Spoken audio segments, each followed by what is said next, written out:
Chegamos então para mais um quadro, mais uma edição do Correspondente Médico. Quer mandar sua pergunta? Você tem alguma dúvida de alguma edição anterior, alguma curiosidade que tem na sua cabeça? Ai, puxa vida, bem que o doutor Fernando Gomes poderia explicar essa questão?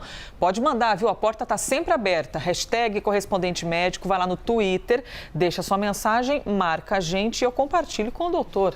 Sempre, né, doutor? Porque a gente gosta das perguntas que chegam. É isso mesmo, Elisa Vec, bom dia e vamos trabalhar? Bom dia sempre, que o nosso dia seja ótimo, com muita saúde e que a gente possa aprender cada vez mais sobre saúde. Por isso a gente traz aqui um primeiro assunto, é um estudo com um antidepressivo que mostrou bons resultados, acredite, no combate à Covid-19. Antidepressivo, Covid-19, se você ficou com uma interrogação aí na cabeça, calma lá que a gente vai explicar um pouquinho. Aliás, é uma notícia que está no nosso site, viu? cnnbrasil.com.br, está aparecendo aqui já para você. Antidepressivo pode reduzir riscos de hospitalização por Covid-19. O que aconteceu? Primeiro, o antidepressivo é o fluvoxamina. É usado para tratamento mental, né? Um antidepressivo. Então, foram levantadas informações de quase 1.500 pacientes no Brasil que tiveram a Covid-19 e que ainda não tinham recebido a vacina.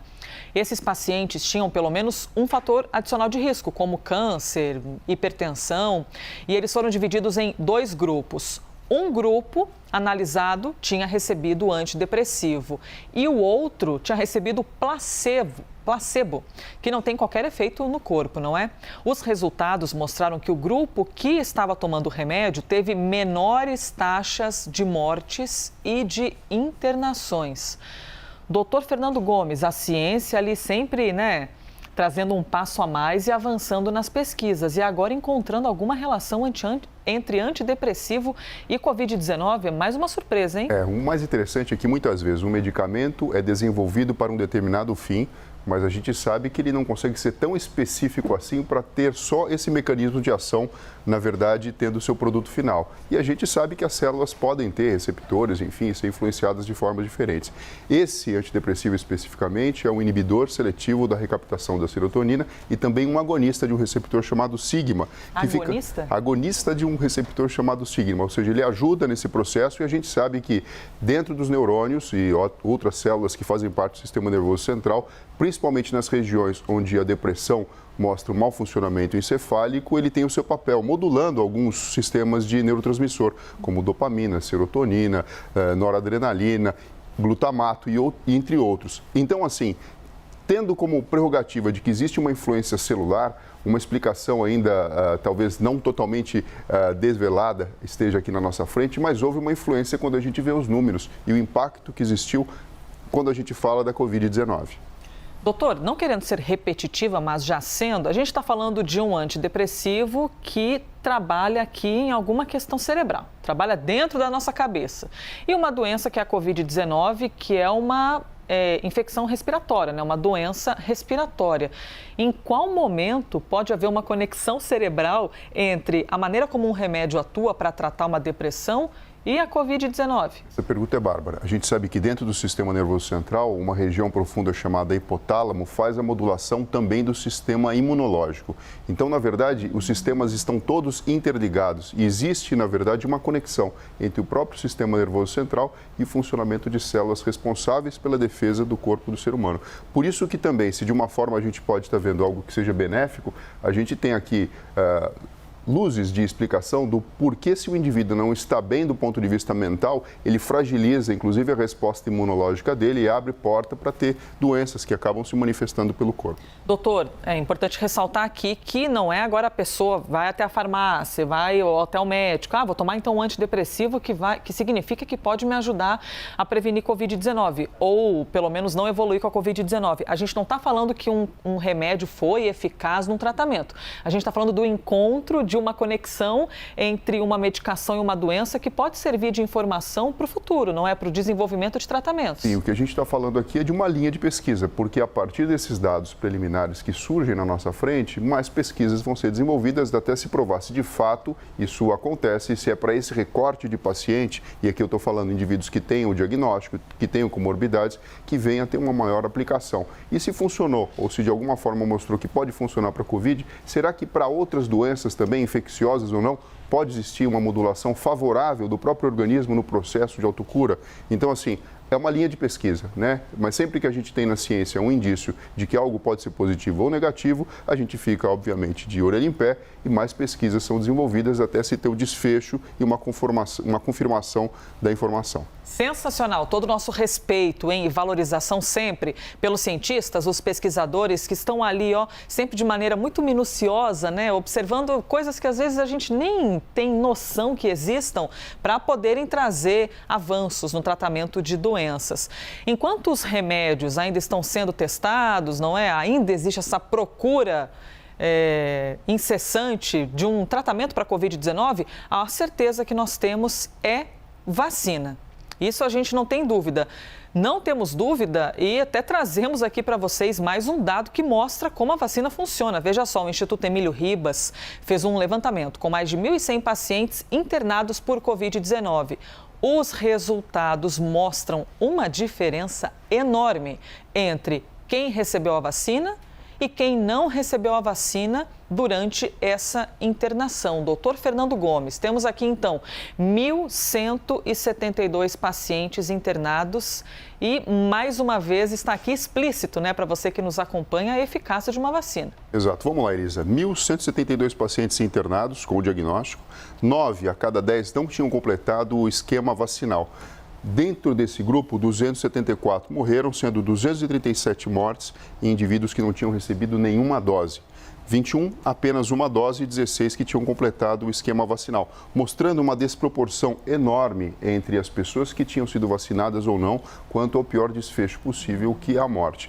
Então, assim, como você muito bem disse, isso é uma prova contundente que, assim, dia a dia a gente vem mostrando, isso aqui é um dos trabalhos, existem outros também que têm mostrado isso, do papel da vacina no combate ao coronavírus, principalmente em relação ao desfecho final. Pois é, aqui está mais do que escancarado, está desenhado para a gente, não é, doutor? Então, do número de mortes, eu vou falar aqui mais uma vez, porque eu sei que para muita gente é óbvio, mas como ainda existe quem pense em coisas absurdas, não é? Ou até duvide da eficácia de uma vacina, 274 pacientes morreram por Covid-19 desse grupo de internados, 1.172. Das mortes, 237 não tinham recebido nenhuma dose da vacina contra a Covid-19. Então, além de alertar a gente, doutor, da eficácia de uma vacina, é chamar a atenção para completar o ciclo vacinal, não é? Porque ainda há os que tenham morrido recebendo apenas uma dose da vacina, né? Então, tem de completar o ciclo vacinal. Exato, exato. E a gente percebe que até existe uma certa similaridade, o número é pequeno, mas existe uma diferença entre quem pelo menos tinha tomado uma dose e quem não tinha tomado dose nenhuma. E de qualquer forma, quando a gente olha o número absoluto de pessoas que faleceram sem ter tomado nenhuma das doses da vacina, isso faz com que a gente aqui fique extremamente preocupado em alertar cada vez mais a população de que se você se enquadrar num possível grupo como esse, ou seja, não tomou vacina nenhuma, corre lá. Você precisa, na verdade, ter sua carteirinha aí atualizada para você se proteger contra esse problema que a gente vem vivendo atualmente. Doutor, preciso ir para o próximo assunto, mas só mais uma pergunta bem rapidinho. Ali dizia que dos vacinados, 16 pessoas vacinadas morreram. Então, só para a gente pegar esse alerta que o senhor sempre fala, que vacina não é 100% eficaz, mas a nossa vitória é que ela diminua consideravelmente a possibilidade de alguém perder a vida por uma doença. Sim, exatamente. Isso é mundo real. Nós gostaríamos que a vacina fosse uma forma de blindar o indivíduo de ter o coronavírus, sim, mas a vacina não funciona dessa maneira. Ela, na verdade, fortalece o sistema imunológico e para todos aqueles indivíduos que são a maioria, que ela faz com que o sistema imunológico fique eficiente, o indivíduo deixe de morrer por conta disso.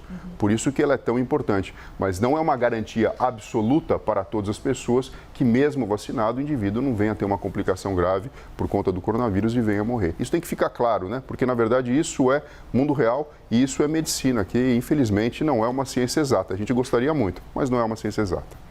Vamos ao próximo assunto, próxima pauta aqui do Correspondente Médico. Nesta semana foi confirmada a morte de um policial militar no Rio de Janeiro por febre maculosa.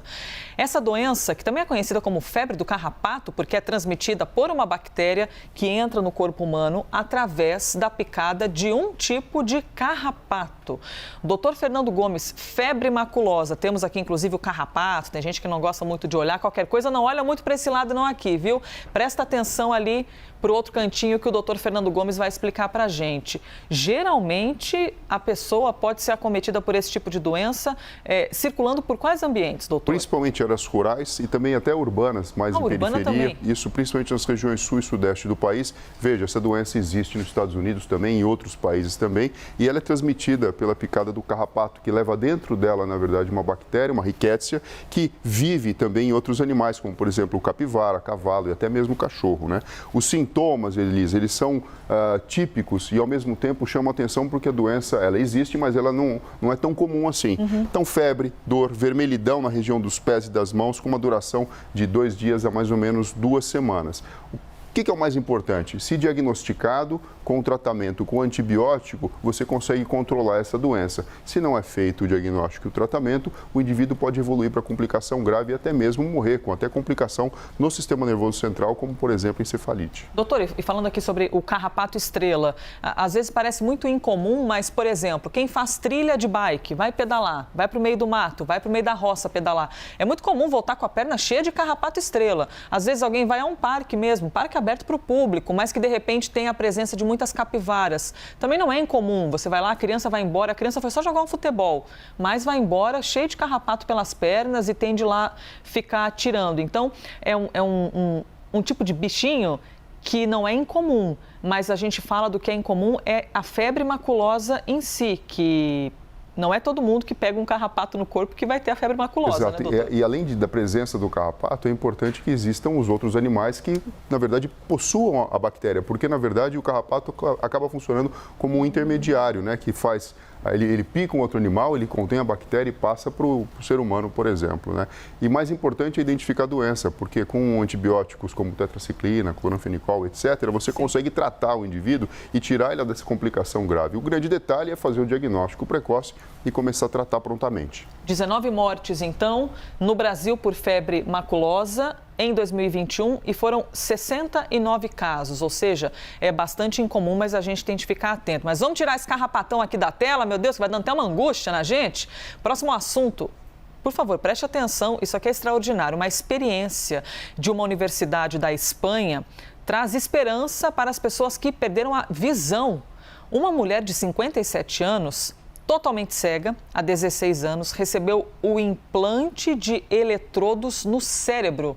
O dispositivo, ligado a óculos especiais, estimulou áreas do cérebro dessa mulher e ela recuperou parte da visão. Acredite, extraordinário. Ela não conseguiu enxergar tudo com clareza, por exemplo, mas durante 6 meses de testes, a paciente foi capaz de detectar silhuetas, algumas formas, algumas linhas, contrastes entre imagens mais claras e mais escuras e até algumas letras. Os pesquisadores que coordenaram a experiência agora pretendem aprimorar esse sistema, não é? Para que pessoas cegas possam detectar imagens mais complexas ainda. Doutor Fernando Gomes, que bom que eu posso entrevistar aqui um neurocirurgião, alguém que é apaixonado pelos mistérios da mente humana, dos cérebros, para que possa explicar para a gente a possibilidade de uma pessoa cega há 16 anos recuperar em parte algumas sensações, alguns estímulos da visão. O mais importante, Lisa, é a gente entender que a gente não enxerga exatamente com os olhos. Apesar de ter essa visão romântica, o que acontece é que os olhos fazem, principalmente através do papel da retina, a transformação da informação luminosa numa transformação numa energia elétrica que passa então pelas vias ópticas e a nossa visão de fato acontece na região posterior do cérebro, nessa região que a gente chama de lobos occipitais. Nós sabemos que é uma área eloquente. Se você lesar essa região, ou tiver um tumor nessa região, ou um machucado, ou um hematoma, o indivíduo perde a capacidade de enxergar. A partir desse conhecimento, com o implante de uma matriz de eletrodos em contato com a região cortical do lobo occipital, essa região pode ser estimulada, mas de uma forma organizada, né? Então, a pessoa que tinha a visão totalmente comprometida, praticamente cega há 16 anos, colocou um óculos que fazia essa transformação em estímulo do estímulo luminoso e estímulo elétrico. E passava essa informação para esse eletrodo que estava em contato com a região do lobo occipital, onde a visão, nós sabemos, é na verdade transformada em informações que vêm à nossa consciência. Depois dessa implantação, então, e com testes por 6 meses, o que ela foi capaz de identificar? Percebeu caracteres, linhas, formatos de brancos e inclusive nuance de informação luminosa. Então, isso mostra o quê? A capacidade, isso acaba sendo uma coisa nova, de uma interface entre uma máquina ou então pelo menos um dispositivo que faz essa transformação da energia luminosa em elétrica e, em contato com o córtex cerebral, passar a informação necessária para os neurônios para que essa interpretação fosse feita. É lógico que o passo seguinte que existe aqui, imaginando um próximo evento com um implante definitivo e ainda mais bem desenvolvido, é a presença da neuroplasticidade. O que é neuroplasticidade? Os neurônios, então, estimulados para uma determinada função, eles passam a se reorganizar, as sinapses ficam fortalecidas e a função, então, pode ser recuperada ou devolvida para a paciente. Doutor, eu estou aqui hipnotizado, emudeci ouvindo essa explicação, porque parece algo tão distante daquilo que a gente até consegue entender. Que bom que o senhor está aqui para conseguir traduzir tudo isso para a gente. Eu fiquei imaginando, é um corpo estranho colocado numa região ali do cérebro. Riscos para essa pessoa? Uma experiência de risco para quem passa por essa experiência? Existe todo o rigor, obviamente, de uma neurocirurgia, de um implante, de uma prótese, que acaba funcionando de uma forma extremamente estéril, na qual ela é fechada e deixada em contato com o tecido cerebral. É lógico que existe todo um cuidado no implante, Elisa, porque você imagina, né? Você não pode lesar essa região. Uma região sensível. Exatamente ela que você quer que seja recrutada para que o indivíduo tenha informação visual. Mas isso não é uma novidade, né? Dentro da neurocirurgia, muitos procedimentos são feitos com uma delicadeza e com rigor que garantem que esse tipo de conhecimento a gente já tenha do ponto de vista técnico. A grande novidade aqui é o dispositivo ser capaz de fazer a interpretação luminosa, passar essa informação para o cérebro e o cérebro, então, reorganizar essa informação, dando consciência para a pessoa dessas informações tão importantes. Então, a gente percebe aqui dois caminhos que você pode trabalhar com a recuperação de uma função lesada. Você pode imaginar na própria célula do organismo se desenvolvendo, se regenerando e se reparando, ou, na verdade, através da interface com próteses que fazem o papel do sistema nervoso, o indivíduo ter essa informação tão valiosa. Então, se no passado a gente tem a bengala que ajuda o indivíduo a andar, talvez no futuro a gente tenha muito mais do que um óculos que faça com que a pessoa possa, de fato, enxergar. E para a gente que enxerga, de fato, tudo, às vezes pode parecer pouco, né? Nossa, mas não enxergou tudo, só está com algumas percepções, né? Algumas nuances, luz e sombra. Mas há 16 anos, sem ver absolutamente nada, e de repente recebeu uma esperança por meio de um estudo, essa mulher de 57 anos, a experiência foi em uma universidade da Espanha. Imagina o quão extraordinário é, hein? Você conseguir ter essas percepções novamente. Enfim, que bom a gente poder ter esse quadro e compartilhar com vocês saúde, informação e curiosidades e o avanço da ciência. E quando a gente fala de saúde, o que é saúde para você? O que exatamente é saúde? A CNN Brasil vai reunir médicos, psicólogos, atletas e artistas para discutir junto com você a importância da saúde nos mais diferentes aspectos deste período que a gente está vivendo, não é? Quase 2 anos de pandemia.